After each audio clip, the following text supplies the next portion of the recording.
Okie dokie.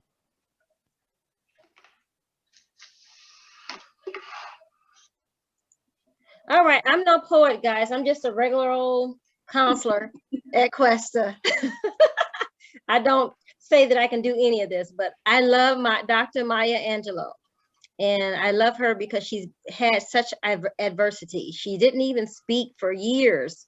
You should read her story if you've never been able to read it. To become the great poet that she became is why I love her. So Still I Rise. When I think of African American history and I think of my blood and my ancestors, we rise through all the adversities. So you may write me down in history with your bitter, twisted lies. You may trod me in the very dirt, but still, like dust, I rise. Does my sassiness upset you? Why are you beset with gloom? 'Cause I walk like I've got oil wells pumping in my living room?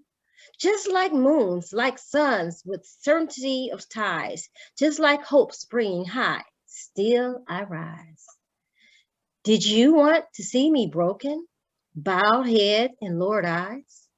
Shoulders falling down like teardrops, weakened by my soulful cries?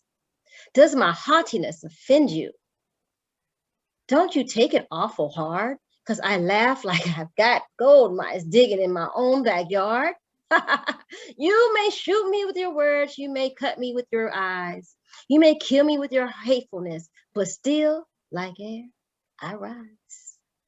Does my sexiness upset you? Does it come as a surprise that I dance like I've got diamonds at the meeting of my thighs? Out of the huts of history, shame, I rise. Up from past that's rooted in pain, I rise. I'm a black ocean leaping and wide, welling and swelling, I bear in the tide. Leaving behind nights of terror, fear, and still I rise. Until day breaks that's wondrously clear, I rise. Bringing the gifts that my ancestors gave. I am the dream and the hope of the slave. I rise, and you rise too. Dr. Maya Angelou. Oh, that was amazing. Thank you, Dr. West. Yay. Oh, not too bad for off the cuff. So I'm in my office, and so I located like a journal from freshman year in college. I was a terrible writer. I was reading it like, yeah, no, this is terrible, dude. What were you thinking? Well, read it to us. Definitely not. I just said I was a terrible writer. No. Well, I love Dr. Maya Angelou because she does speak of the life that many of us have lived. We've been through downtrodden. We've been through things that most people would never even think about, but yet you're still rising. You guys are still in school. You're doing well. You're in your different career areas, you know. So like air, we rise. We'll continue to rise no matter what adversity comes our way. And I think of Americans as like that too, overall. You know, you think about Texas, you think about Louisiana, and all the stuff that has happened there, yet we still rise as Americans. So let's keep that in mind when we live through our lives, that we're going to have hard times, but yet we must continue to rise.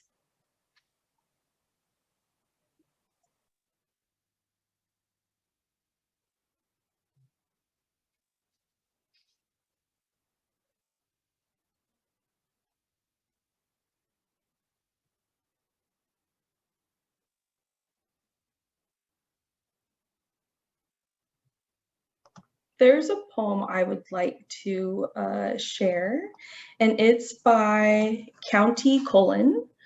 And it says, "Hey, Black child, do you know who you are, who you really are? Do you know you can be what you want to be if you try to be what you can be? Hey, Black child, do you know where you are going, where you're really going? Do you know you can learn what you want to learn if you try to learn what you can learn? Hey, Black child, do you know you are strong? I mean, really strong. Do you know you can do what you want to do if you try to do what you can do? Hey, Black child, be what you can be, learn what you must learn. do what you can do, and tomorrow your nation will be what you want it to be. Click, click, click. I love that one. Yeah. There's a little girl that does that one. It's so beautiful too. You just did a gorgeous job, Christina. Thank you. Does anyone else want to share while we wait for him to hop on? So while we wait, I just want to say thank you to people that have helped with some of our projects. So Allie, thank you so much. You've been a really great help and support. Thank you, Dr. West, for helping be a part of this. And Jeff, thank you. Without you, I would not be in the role that I'm in today. And Dr. Stearns, thank you so much for helping approve this event for happening. I really appreciate it. And thank you for showing up today as well.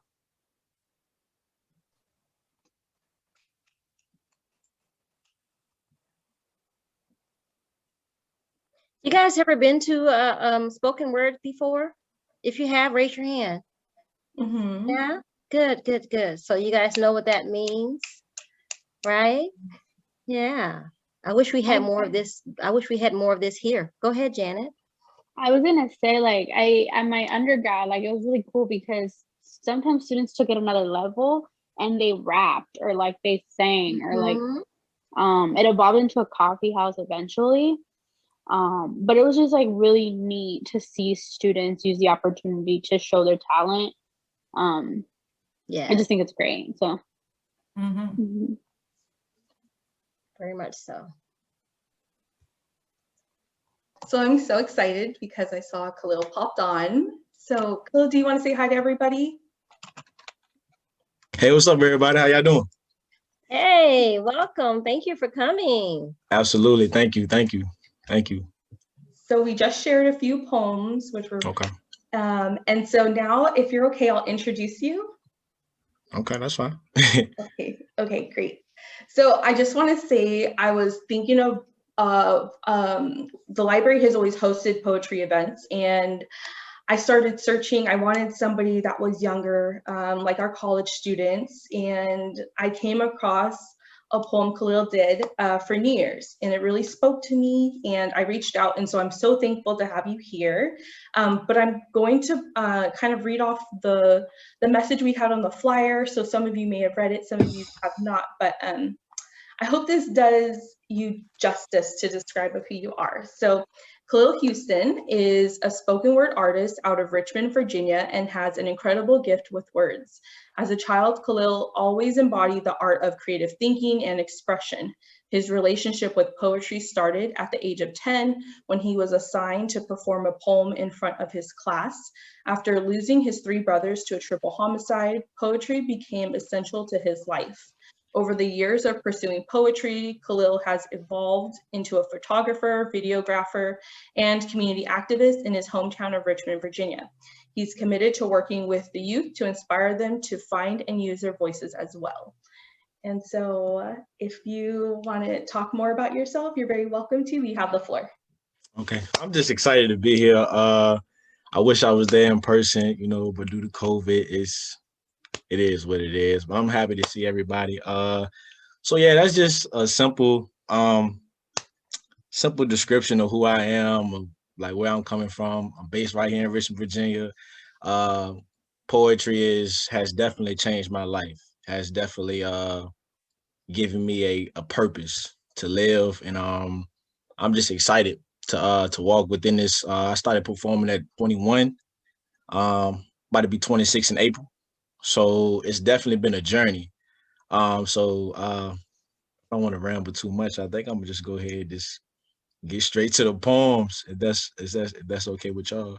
Yeah, of course. Got you. Okay. Let's warm up. Warm up a little bit.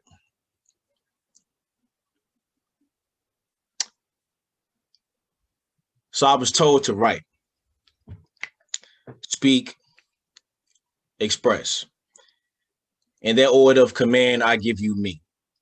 A vessel that was crafted beyond man's limitations, so from the dirt I rise. With the pen in hand, crafting stories of my past life on how I used to skip across the moon while playing pool with the stars. or how I had face-to-face conversations with the sun asking, how do you shine so bright when surrounded by darkness? My story said I was a god. That I played chess in the line, that I played chess with the lions in the safari and rolled dice with the hyenas, that I played tag with the monkeys in the jungle and wrestled with the gorillas, foot raced the cheetahs and sip water with the giraffes, that I used to hunt in the sky with the eagles and feast on the ground amongst men. My story was beyond my name, describing me as a being that was out of this world. That my hair was drenched in gold, that my eyes dipped in fire, that my voice had shook the ground with the sound of a whisper, and the color of my blood was purple, so my heartbeat was the sound of royalty, that wherever I placed my foot, my presence stood firm, that when men came and shook my hand, others flee when they seen how I smiled in the face of evil, but they never knew my name. So they called me a man with no limitations, that the first time they seen me walk on water, they had dropped to their knees, but they never knew I had written my scriptures at the bottom of the sea. And the sharks taught me how to swim and eat at the same time, and the whales gave me permission to hold my breath in a world that's short on oxygen. I say this all to say, who the hell told you not to drink? Who told you to shut your mouth when you had something to say? Like, did you ever get a chance to speak your piece?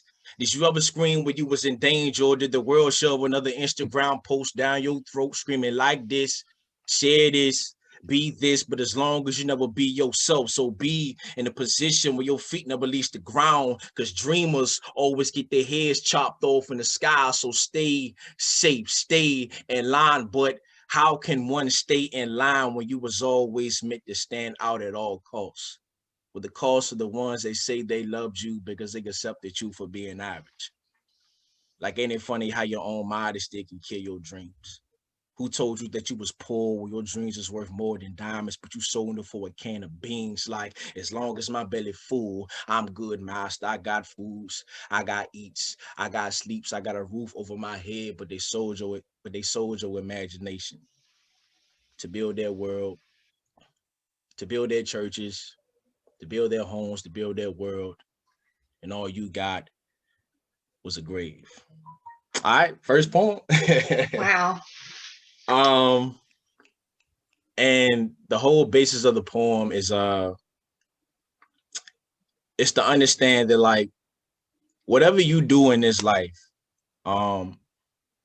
whatever dream, whatever goal you set in your life, you have to follow through with that goal no matter what obstacles is in your way.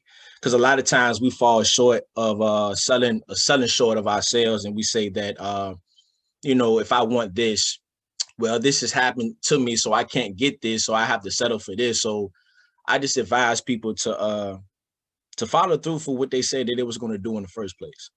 A lot of times we really take away from our gifts. We really take away from what we want out of life, and we settle for the things that's just given, and we lose sight of ourselves. We lose, everything is just, it just gets stripped. So like everything is just gets stripped away from us.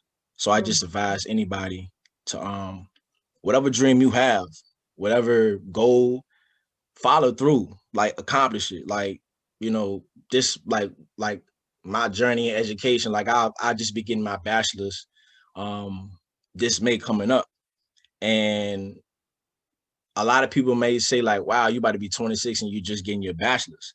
But at first, I remember there was a time in my life where I couldn't even like imagine myself getting a college degree. So now for me to arrive at this point where, my first year I was at community college, my classes got dropped like 3 times. Just, I don't know, but I stuck with it. I didn't accept a no, so yeah, whatever dream you got, please accomplish that, because the world needs you to accomplish it so you can inspire somebody else. So yeah, that piece. So this next piece, since we talking about education, since we on that thing, I'm gonna share this poem is dedicated to the public school system. Okay. I graduated from high school with a 1.3 GPA. From the field of academia, I will be classified as a dumbass. That the end result was my grade point average, pointing to show the world that let me start over. I graduated from high school with a 1.3 GPA. From the field of academia, I will be classified as a dumbass. That my grade point average pointing to show the world that my sense of intelligence didn't exist. I'm messing up on this poem, y'all. Give me 1 second. Take your time. Take your time. Got you.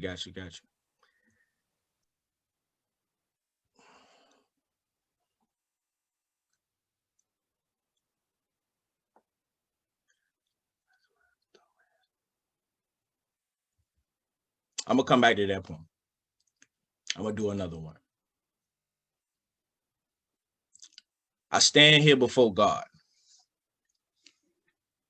on my hands and knees, begging to breathe for my heartbeat to stop beating. In between my visions, I have lost my vision. Upon conquering my self-reflection with incentive value, but losing sight has made me less insightful.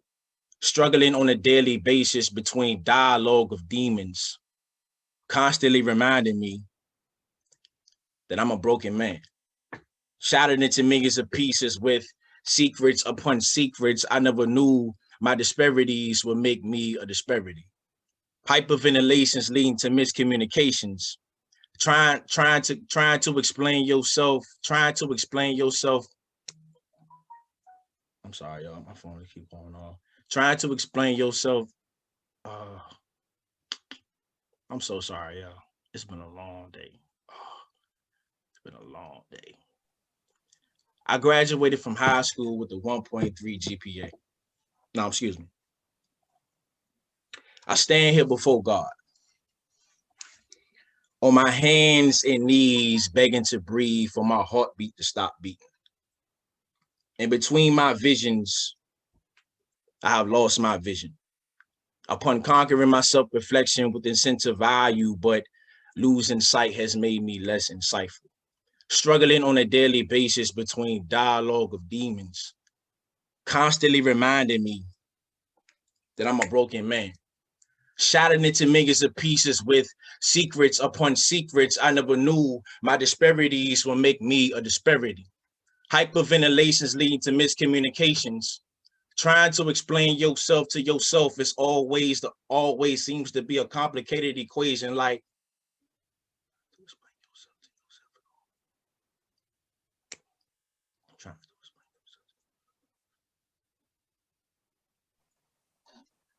trying to explain yourself always seems to be a complicated equation. Like, oh my God, I'm so mad at myself, y'all.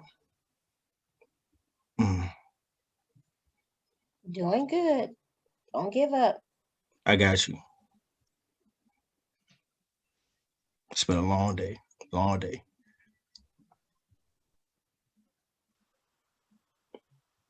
They say invisible children don't have parents. That our birth certificates don't have signed signatures or dates. That we come from a place of nowhere. Where home sits between a dream and a reality, that home is not a place where the heart lives. That a heart is made for a human body, and this body is not considered flesh. That this body is a glass house that doesn't come from a household. That this body is made of brim and got stoned by those who couldn't see our faces, and we wonder if home ever seen our depths. Did it see the grave sites pile up while our bones were buried beneath its foundation, and we hope that our screams were heard from our bedroom doors? While monsters watch us sleep every night to appease their appetites, every morning we're told not to hit our knees. That even though we go to church, invisible children has gods that you cannot see. That America deems us as children born of sin, too dark or too invisible to reap the blessings from this dark soil that was harvested from dark people, that was taught to remain invisible from the sun, from the whip, from master's late night cabin fever. Grandmama said she gave him everything, and all she got was a slap on the ass like the cow she milks, the cow that's seen as a citizen before her.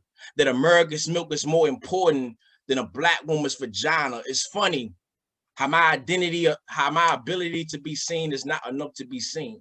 That America's cameras only flashes in my face is when I'm running with balls that dump between her legs. The irony of Mandingos flexing their strength to see how weak they are, but we've never been seen as strong before.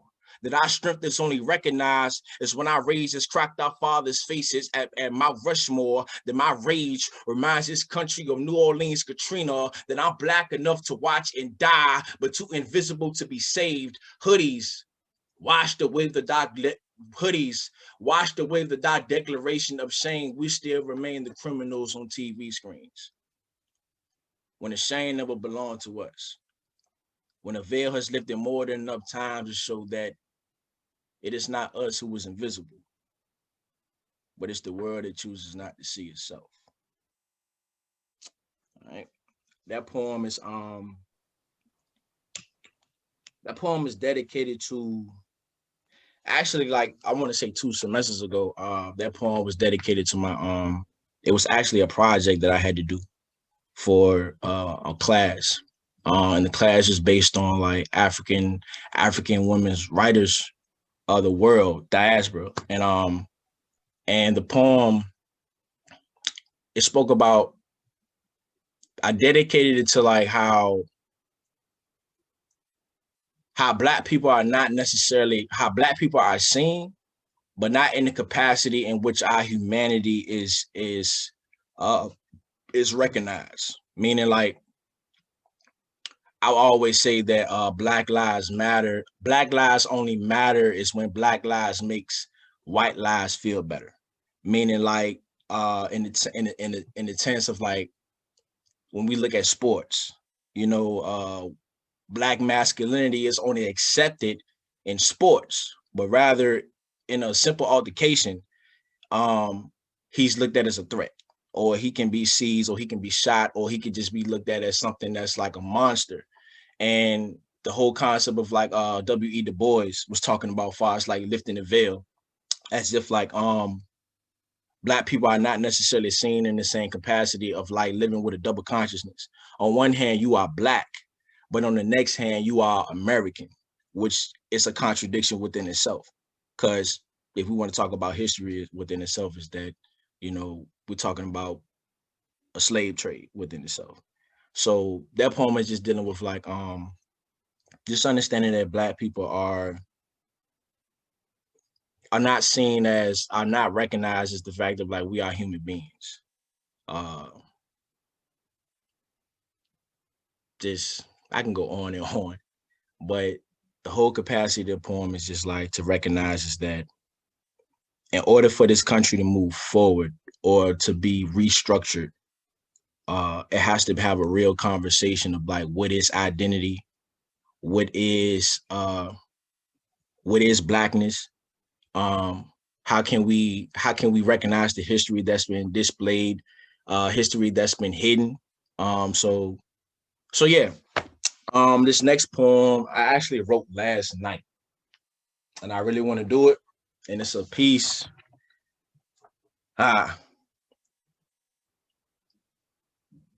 It just goes back to like what I was just talking about, as far as like, because if anybody know Ahmaud Arbery, the anniversary of his killing was yesterday, and the video resurfaced, and like when I watched it, it was more of like I don't know, I just felt like a sense of like large rage. Like it was just like we just witnessed a lynching, you know, modern day lynching. And the fact that remains is that of how, you know, this is still happening, and nobody is just like, it's like, wow, like really, like, and like they're still on trial, that a trial is still going on. Nobody has been necessarily convicted. It's just like, it's just written as plain as day. He was unarmed.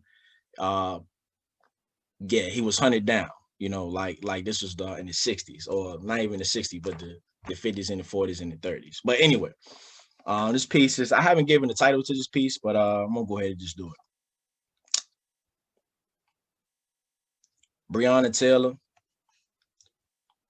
Ahmaud Arbery, George Floyd, Oscar Grant, Eric Garner, Sean Reed, Corey Gaines, Philando Castile, Alton Sterling, Sandra Bland, Freddie Gray, Rashard Brooks, Elijah Ellis, Elijah McClain, Emmett Till. The list of dead Black names is all you need to make a poem. No metaphor is needed to describe how Black bodies fertilizes this country's soil. That some say that Black bodies look better underground, a ground that we scream freedom on, while the list of dead Black bodies continues as each name represents trauma and a trend. That a hashtag can turn a name into a protest, a name that could be a landmark in trivial time as each name switches, as we switch the channel. Black Death is a popular marathon. And it's the only thing that sells tickets in this country, like a Sunday night Mandingo fight. We love to see Black bodies broken. Like, what do we say when a shotgun is put to a boy's chest and he's no longer breathing? Or a grown man screams for his mom, or while his neck is being driven through the concrete. It's always hard to breathe when a country chokes the life from your name, or the African out of your bloodline. My forefathers never intended for me to live like this, that I would live in a time where my name could be added to a list that wasn't created by me. A list that's marked for death. A list that screams, we haven't overcame ish. I don't need 40 acres and a mule. I need a spaceship to leave this earth. That's all I got right now. That's all I got. Yes.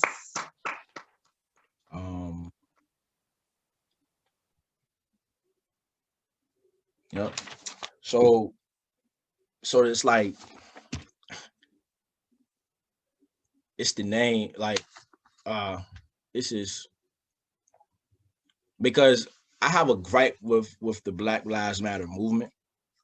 I understand that, like, far as like of how everything is being put forth, but at the same time, it's like a name can become a trend. Breonna Taylor or things like that, and it's like, it's not. I don't think it's necessarily intentional, but it's like we live in a cycle, and it's like a name can be like recycled, and then it comes back, and it's like another year, a name switches, then the next year a name switches, and the next year the name switches, and it's like it's just the realization that there's no progress, there's no like. There's no stand there, like there's no concrete home that I can call mine. It's like, we talk about the statues and everything like that, because I live right here in Richmond, Virginia, and the protests went crazy last year. And we had a whole bunch of people pulling down statues and things like that. But my thing is that we're talking about racism or white supremacy or whatever the case may be. I feel as though that there's no real conversation that's had in which like rage controls the outcome. Like we can be mad, we can do certain things, but it's like if we're not having a constructural conversation about how can we progress, then the names is just going to keep piling up. I looked at a list last night and it was names that I never even knew about. I never even heard of. And it's like, how can we, it's just mind bubbling. So I wrote that piece in which like, just to recognize that, I don't know, I feel like racism is looked at as more as a moment and not a culture. Like it's a culture, it's an institution, it's a thing that we live in, that we live with. So yeah. Try to do another piece.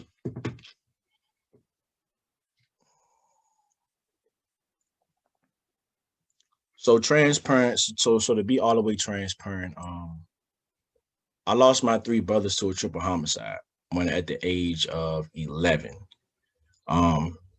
Changed my life for the best and the worst. So this poem is dedicated to like how just a personal like description of like, you know, my story within itself. So they shot that boy for nothing. Bullet to his backside, put him on his backside, now his body chalk line on the same concrete he was raised on. Paramedics came and threw his body in a healthy bag, scooped his brains off the sidewalk and tossed it down the sewer. There was no point in resuscitation. They said the bullets came and went through the body like a thief in the night, but as you know, that when a body hits the ground, it creates a sound that makes the hood go quiet, making every eyewitness suffer from amnesia. Ain't nobody seen shit, including the demons who pulled the trigger. So I guess the angels came too late. Or the angels got their wings clipped from the same bullets that was fired at the victim. I think his name was Sean, or BJ, or Jay, or Jaquan, or Daquan, or D, or Keith, or James, or Rick, or E, or all I know was that there was another murder, another dead body. Another Black woman making funeral arrangements for a person she never planned to bury. It's crazy how they got caskets for teenage boys, that a square box is cut at the right dimensions for our feet and shoulders to fit in. Death must be comfortable. Death must be the best thing that a Black boy has to look forward to. His name became famous when a news flash turned his name into a hashtag, giving him a tombstone, made him a tombstone. Giving him a tombstone, made him a tombstone. His life, giving him a tombstone.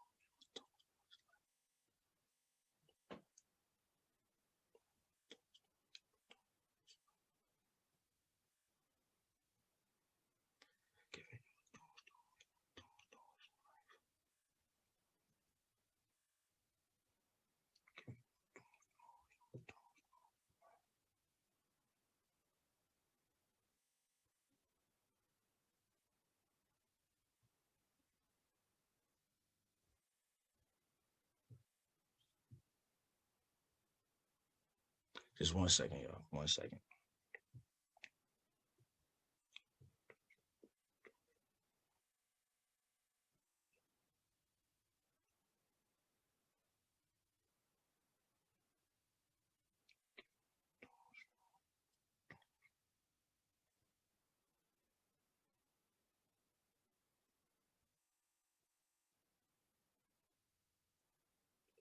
One second.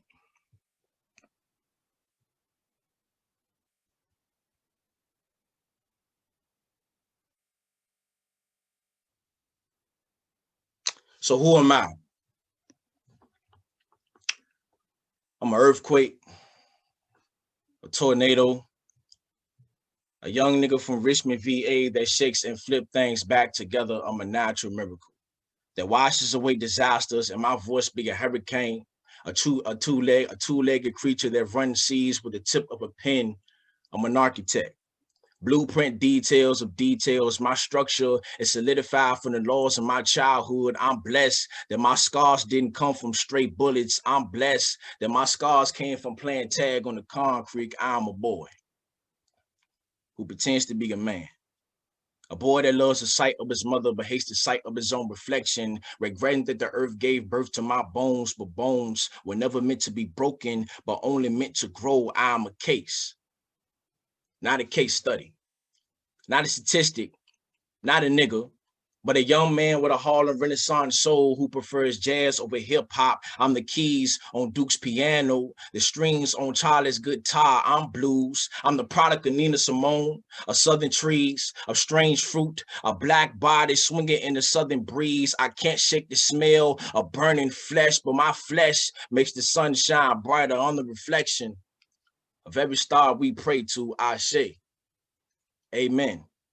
To the gospel at Sunday service, I'm the scriptures that they read every morning. The blood that shed it in the name of freedom. I'm Martin's nightmare. I'm Malcolm's last speech. By any means, my actions are always affirmative. I'm David's appeal. My bondage was never supported by my God, but my God was given to me by my master. I'm a slave that picked up Nat Turner's sword, a black messiah that have always feared, the known and the forgotten. I'm the blood that keeps America alive, the untold story of black youth. I'm the reason my father is proud to be a father. My life is the gift that keeps giving. Both college student and poet, I'm a walking contradiction, prism of conviction. I have a right to live, so I write to live. I'm the one that sees everything and says nothing. I'm quiet. I'm patient. I'm present. I'm alive. Who am I? All right. What time we got? 3:40. Thank you. We have time for about one more if you want. One more. Beautiful job, Khalil. And then we will do question and answer after. Well, okay. Okay. One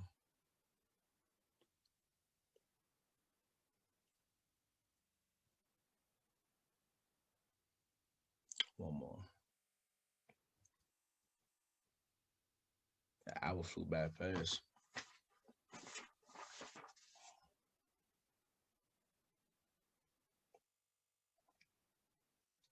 So, because I know there's those 3 poems that I really wanted to share, but it's not clicking right now. So I'm gonna go ahead and do a piece that actually Christina actually found me on Instagram. So yeah. And this piece was dedicated to like the New Year's of how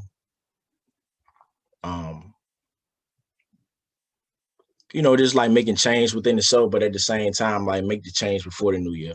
If you wait till the new year to make the change, then 9 times out of 10, you're not gonna make that change. So be still, be patient, be grateful, be the best version of yourself, but be present. Be the reason that you didn't die today and be the reason that someone else chose to stay alive.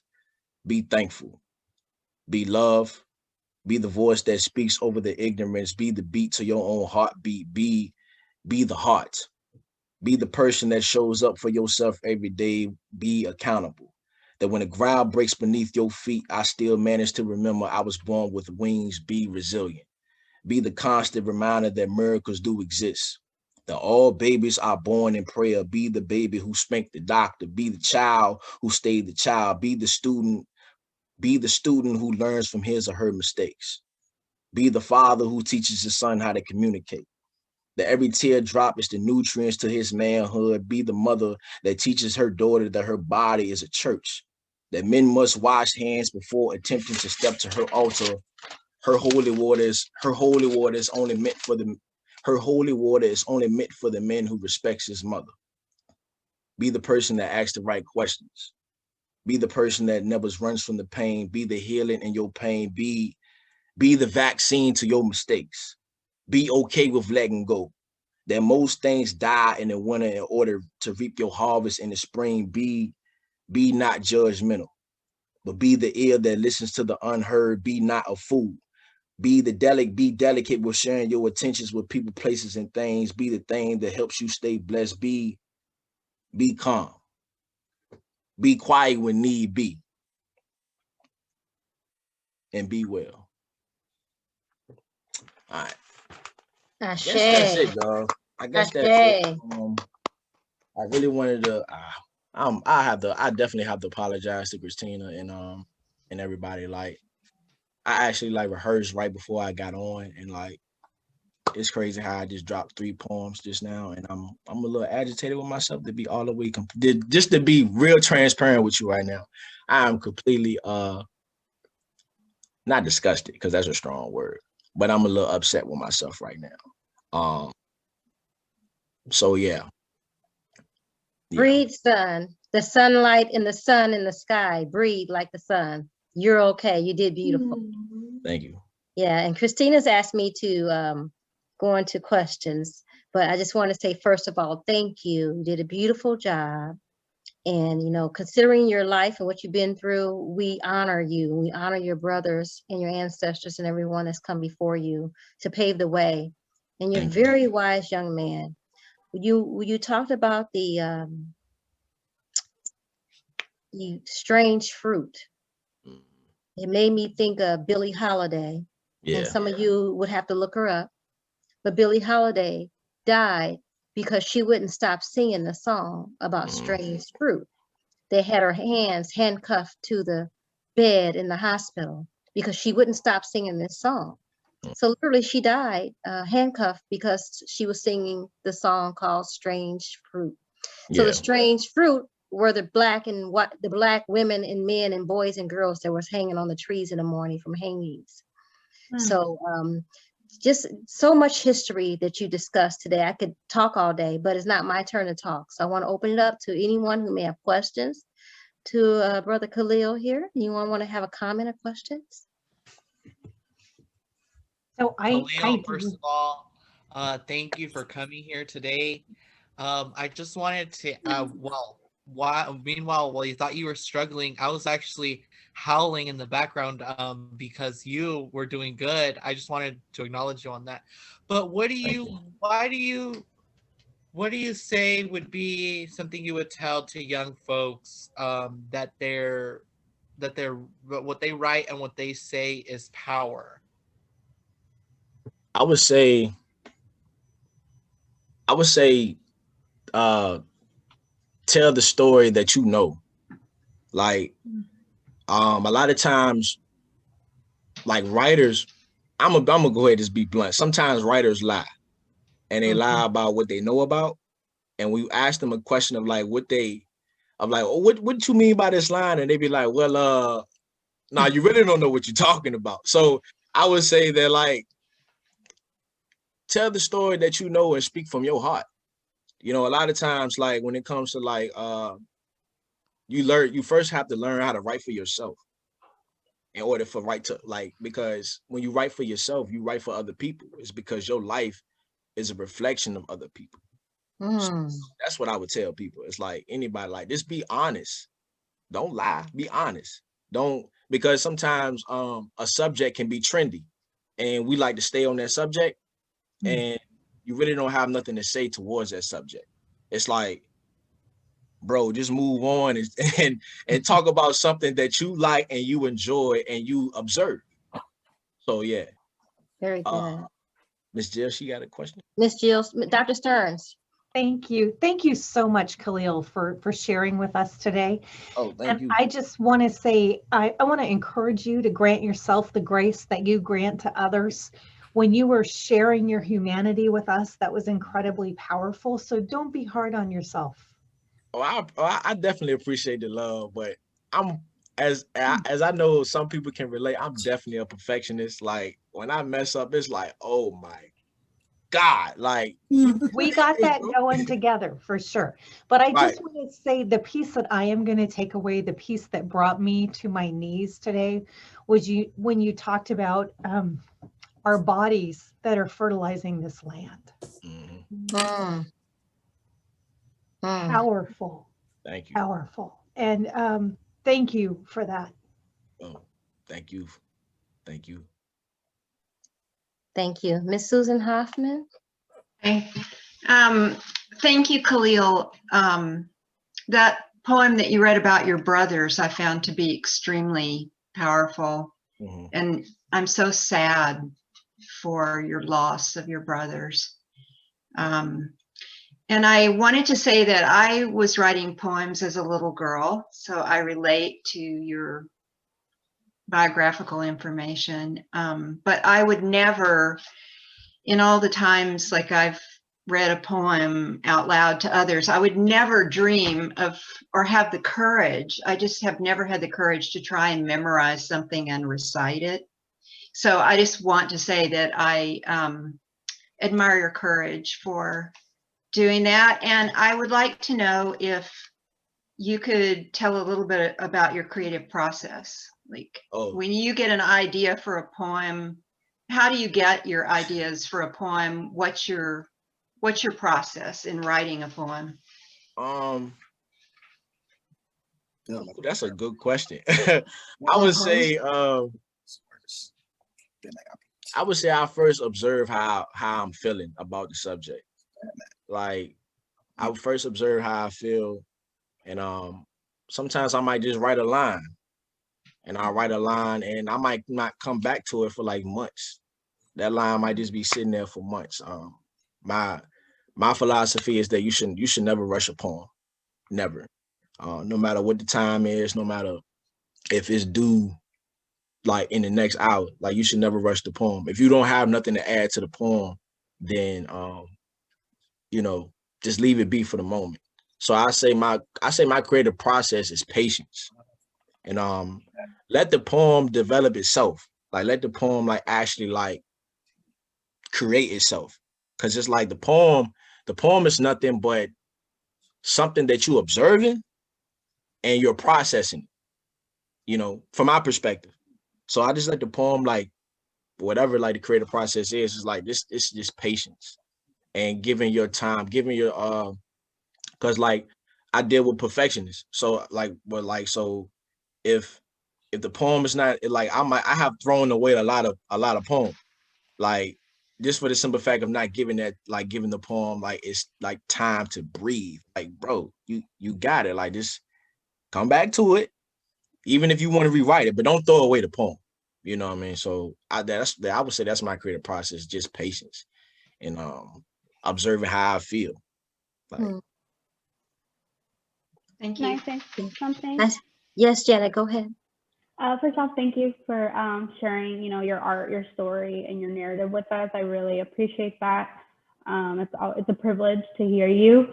And I just want to say thank you again, just because I feel like every time, all the time, it falls on, Black people to like tell us non-Black people, white people, like what we're going through, even though it's been happening for years. And to just always feeling like you have to justify or explain and like, hey, this has been happening. And I think you brought it up, like, modern lynching, it's just in a different form. And so, yeah, I think I just want to say to the people in the room, like, keep having these conversations beyond this space. Like, yeah, like what happens next, like you hear what he has to say. I hear what he has to say. Fuck. Excuse me, can you put yourself on mute? Oh, I'm sorry. Thank you. And so I wanted to ask you, how do you find joy? Like, Black joy, what does that mean like to you? Like with everything, like that's a good question. Ooh. Like, what does that mean to you? I mean, I know you use your art, your poetry, but at the end of the day, like, you talk about everyone who's passed away. So, but what does Black joy mean to you? How do you, bring that for yourself when you need to disconnect from everything going on? I say there's a lot of Black joy. There's a lot. I would honestly say my family. There you go. Looking back, like, cause my history, cause I actually like I got known account that on my mother's side. I know for a fact, I don't know for a fact on my father's side, but I do know for a fact on my mother's side that I do descend from slaves. But when I found out their history, it was a sense of joy, because I'm like, wow, I really know now. Not in the sense of like, oh my God, but a sense of like, oh my God, like that's a connection that can never be taken away from me. So like identity is huge when it comes to Black joy. Like you have to understand like who you are and like where you're going. So when I look at my mother, when I look at my father, when I look at my brothers, like when I look at everybody around me, it's like in my community, that's what gives me joy. Yeah. It's like besides on what's being done and what's being enforced from different agencies and institutions, but just being around,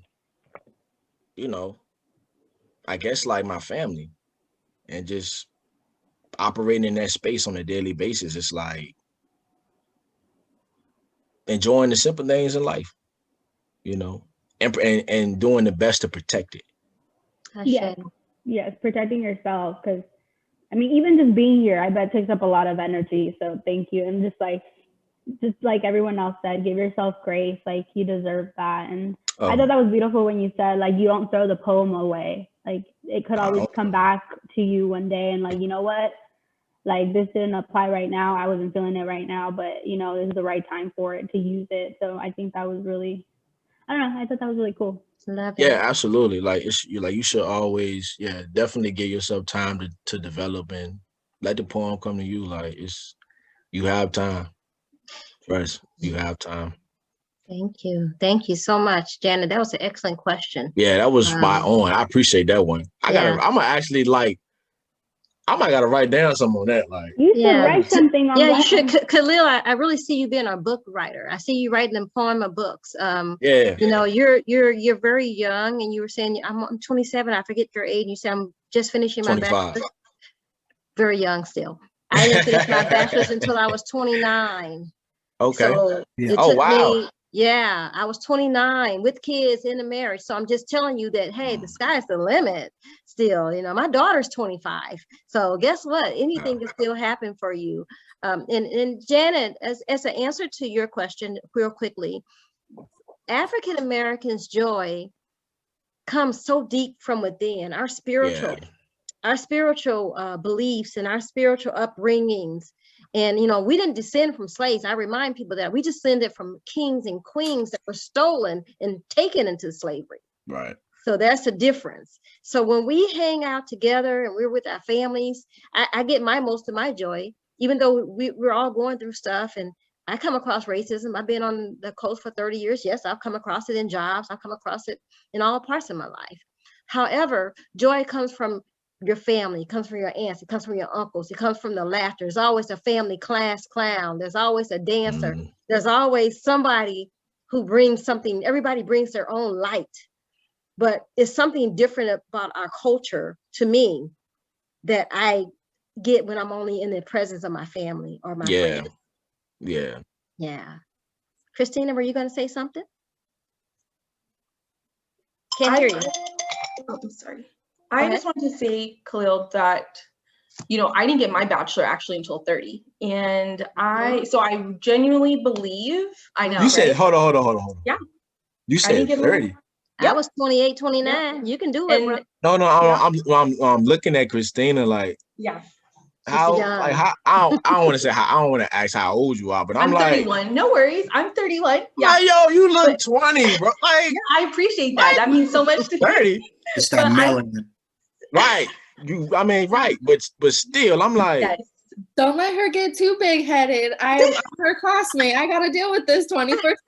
Okay, understood. I'm gonna leave it alone. She's not gonna get big headed. She's used to hearing it because the black don't crack, right? Y'all are killing me right now. That's what they say. Right. So what I was gonna say is that, you know, I realized it took me a really long time because I went through that same experience. You know, I went through undergrad, didn't do well, and didn't think I held that over my head for many, many years. And it wasn't until I went back to school. For me, it was community college, and it kind of changed my life. And then, you know, so I've had these moments that have made me realize that we're right on time with where we should be in life.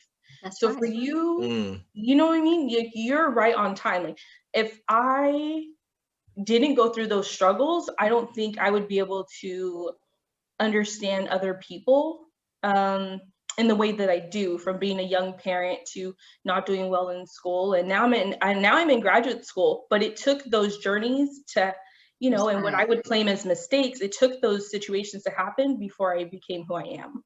So for you, stumbling, that's what education's all about. And it's okay, because I know we can see you from a year from now, and you're going to be you may be a completely different person.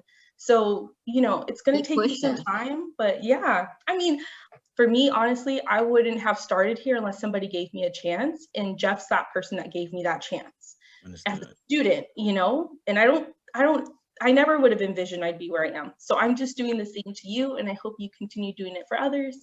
And and just everybody to know, we have Khalil performing again at 6 p.m. tomorrow, 6 to 7. So if you want to come back, you're very welcome. Oh yeah, and I'm gonna say, if I would advise anybody like to definitely come back, because I'm gonna definitely be more preputable.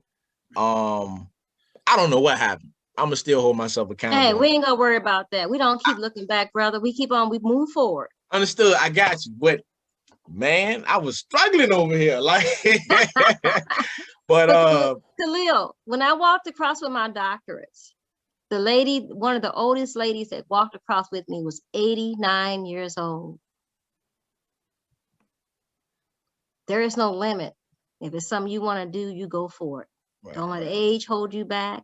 Don't let beliefs or what other people hold you back. You know, just like you were saying, Christina was talking about the 1.3. I took a test to get in the military. I was so low, they didn't even give me a good position. God, but only God knows where you're going to be in the end.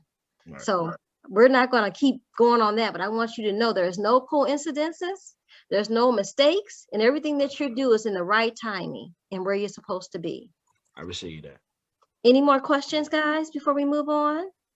I actually just want to say I've never done a spoken word, so this was fairly new to me. And I just want to say, like, I felt all of the emotions still through the computer. So I can't wait to actually be able to hopefully travel to see you in live one day, just to know all of those emotions. So I will say thank you so much. Like, this has been such a joy. Oh, thank you so much. Hopefully, when COVID is over, I definitely can come see y'all. Khalil, it was so quiet. I wasn't used to a spoken word being so quiet. I think that's what took you off. You didn't hear us you didn't hear us pushing you on. I don't know. It's like, I don't know. I was, yeah. Would you prefer for people to be pushing you on? Would you prefer the silence? It doesn't, I mean, I like, even when I'm practicing, like, it's silent. So it's like, it doesn't really matter. Okay. So it's like, I don't know. It's just like, it just won't click in the day. You did beautiful. Anyone else have anything? Allison, Chelsea, anyone? I don't want to leave anyone out. I was just going to say that before we end, I know that we need to have Susan do the raffle because everyone who attended. And I also want to say, Jennifer, she messaged me and she wanted to apologize to everybody for not muting her mic. Oh, that's okay. It's okay. No worries. I hope everything is okay. I hope everything okay over there. That's all. Yeah, she said she was having a technical problem and it wasn't about anything that was going on here. So she wanted to say she was sorry. So. It happened. Yeah, sorry about that. I have a quick question, Khalil. Yes. In your first poem, when you were talking about playing pool with the stars, was that an intentional point towards Gwendolyn Brooks' poem? No. We sing sin, we thin gin, we drink gin. You showing like you giving me something different right now. I gotta look that one up. I'm not. It's a really quick poem, but it's always sat with me. Okay. And she specifically mentions playing pool, so I was so just a coincidence. Yeah, it's very powerful. You should look it up. And can you put that in the chat so I can? I will. Thank you. Jeff, did you have something you wanted to say? Jeff wanted to say something. I mean, pretty much everybody kind of stated what I was going to say. But Khalil, as someone who's experienced a lot of death as well, with family, close friends, continue to progress, continue to share that story, because the more you share that story, the more it gives us power to control the narrative of how we respond to those things. And people said it already, right? You said you're 25. Some people might think it's old.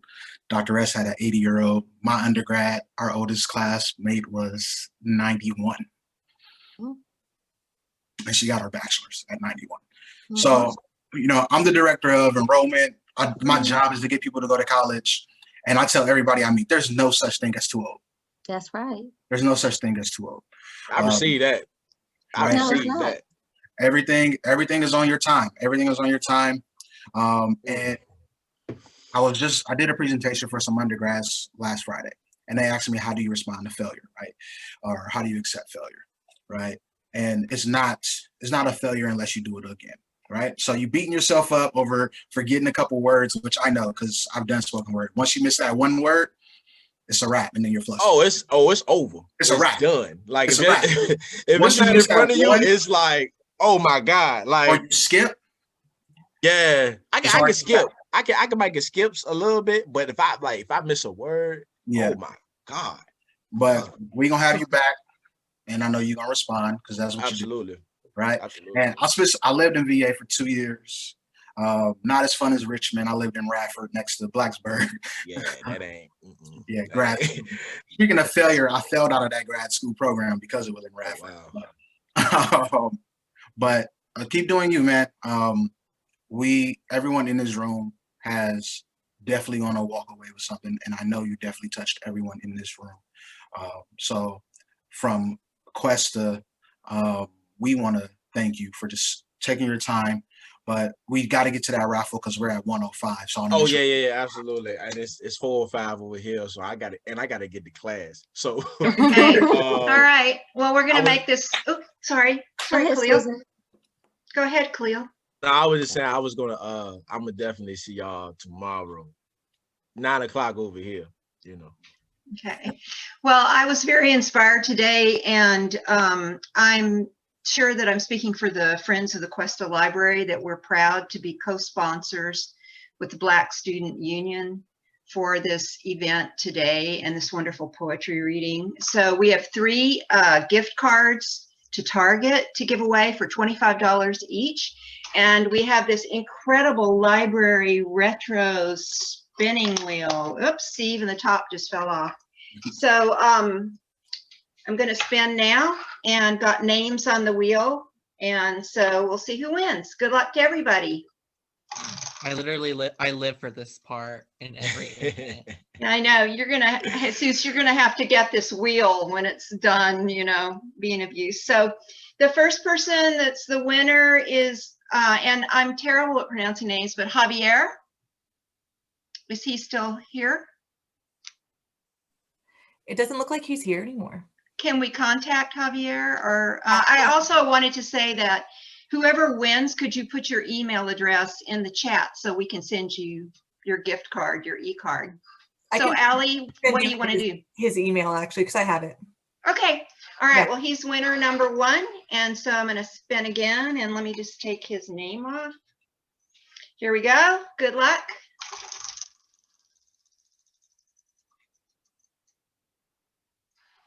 Okay. Chelsea? I'm here. You're a winner. Congratulations. Thank you. And I also wanted to say I kept butting in a little bit.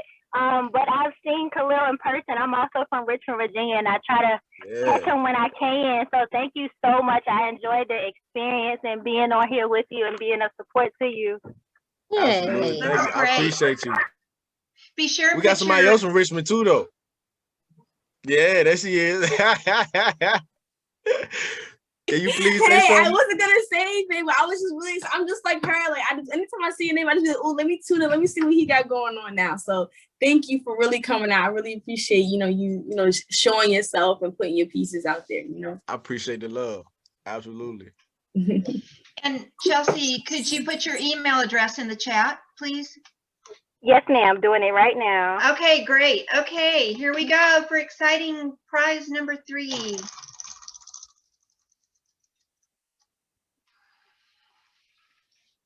And that is Janet. Janet, you won. Janet Rios. Oh, cool. Oh, I never win. I wasn't expecting. I was like, if there's a student, I mean, we can always give a student a gift card too. If I'm open to that. Yeah, if we want to give it to a student. Well, okay, then would you mind then if I spin again then? Oh yeah, go for it. Go for it. Spin again. Okay, sorry. No, you're good. Thank you. I just want to make sure it goes to a student. Well, now you can say you've won something. And you're paying it forward. So congratulations anyway. Okay, so let's go again.